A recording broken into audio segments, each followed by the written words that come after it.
মৰিগাঁৱৰ জ্যেষ্ঠ সাংবাদিক তথা অসম ৰাজ্যিক সাংবাদিক সন্থা মৰিগাঁও জিলা সমিতিৰ সভাপতি, মৰিগাঁও মিডিয়া ক্লাবৰ সভাপতি, প্ৰাক্তন ছাত্ৰনেতা ৰাতুল ডেকাৰ এক ৰহস্যজনক পথ দুৰ্ঘটনাত মৃত্যু। নিশা কৰ্তব্য সমাপন কৰি মৰিগাঁও টেঙাগুৰি বাসগৃহলৈ মটৰ চাইকেলেৰে গৈ থকা অৱস্থাত এডোখৰ নিজান ঠাইত এক ৰহস্যজনক পথ দুৰ্ঘটনাত মৃত্যু হয় জ্যেষ্ঠ সাংবাদিক ৰাতুল ডেকাৰ।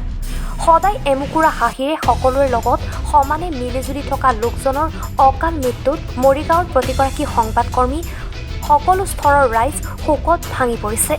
আৰক্ষীৰ তদন্ত আৰু মৰণোত্তৰ পৰীক্ষাৰ অন্তত পোহৰলৈ আহিব এয়া দুৰ্ঘটনা নে হত্যাকাণ্ড।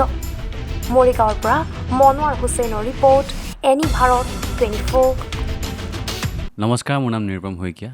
এনি ভাৰত 24 এটা নতুন অনুষ্ঠান লৈ আহি আছে, জুবিনৰ গানে কি আনে।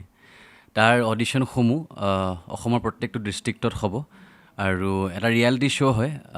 আপোনালোকে দিয়া ফোন নম্বৰ যোগাযোগ কৰিব পাৰে আৰু আপোনালোকৰ ওচৰলৈ এনেও গৈ আছে তেওঁলোক, আৰু আশাবাদী যে আপোনালোকে এই অনুষ্ঠানটোত ভাগ ল'ব আৰু আশা থাকিল যে আমি খুব সুন্দৰ সুন্দৰ গায়ক দেখিবলৈ পাম।